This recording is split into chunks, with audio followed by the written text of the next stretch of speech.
शिक्षा मंत्रालय ने हाई लेवल कमेटी का गठन किया है। पारदर्शी और सही तरीके से परीक्षा कराने के लिए हाई लेवल कमेटी का गठन किया गया है। परीक्षा प्रणाली में रिफॉर्म के वो सुझाव देगी ये कमेटी और 2 महीने में शिक्षा मंत्रालय को रिपोर्ट भी सौंपेगी ये कमेटी।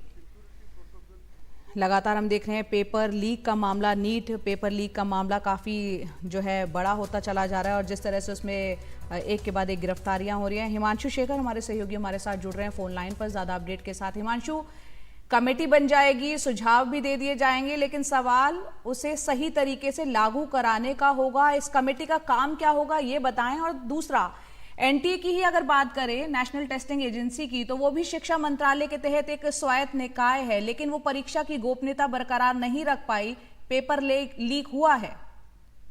देखिए, निश्चित तौर पर, और इसीलिए जो एक हाई लेवल कमेटी गठित की गई है जिसमें 7 सदस्य हैं, उसकी अध्यक्षता जो है वो इसरो के जो फॉर्मर चेयरमैन है के राधाकृष्णन, उनको सौंपी गई है।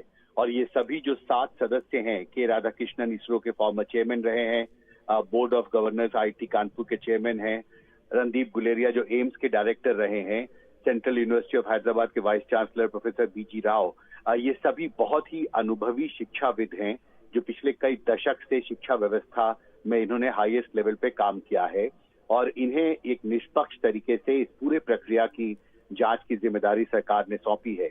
मुख्य तौर पर देखिए, जो टर्म ऑफ रेफरेंस जो जारी किया गया है, इसमें यह कहा गया है कि ये मुख्य तौर पर ये कमेटी 3 चीजों की समीक्षा करेगी। पहला, कि जो नेशनल टेस्टिंग एजेंसी है, जिस पर बहुत सारे आरोप लगे हैं, बहुत दबाव है उसके ऊपर, एनटीए का जो स्ट्रक्चर है, उसके जो कामकाज का जो तरीका है, उसकी जांच की जिम्मेदारी समिति को सौंपी गई है।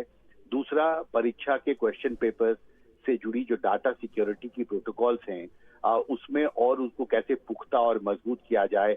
और तीसरा, जो एग्जामिनेशन की जो पूरी प्रक्रिया देश में है, उसमें सुधार के लिए क्या क्या करना जरूरी होगा। और इसमें विशेष तौर पर यह भी कहा गया है कि जो स्टैंडर्ड ऑपरेटिंग प्रोसीजर्स हैं, जो प्रोटोकॉल है जिसके तहत नेशनल टेस्टिंग एजेंसी परीक्षा कंडक्ट करती है अलग अलग देश के पूरे देश में, उसमें किस तरह से उसको रिव्यू करने की जरूरत है, किस तरह से इसमें सेफगार्ड जो है वो लगाना जरूरी होगा, इन प्रोटोकॉल्स को और मजबूत किया जाए।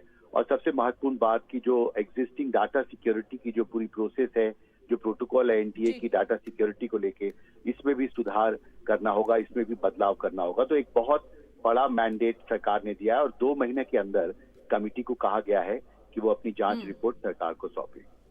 2 महीने के अंदर अपनी जांच रिपोर्ट जो है सरकार को सौंपे। बहुत बहुत शुक्रिया इस पूरे अपडेट के लिए हिमांशु आपका।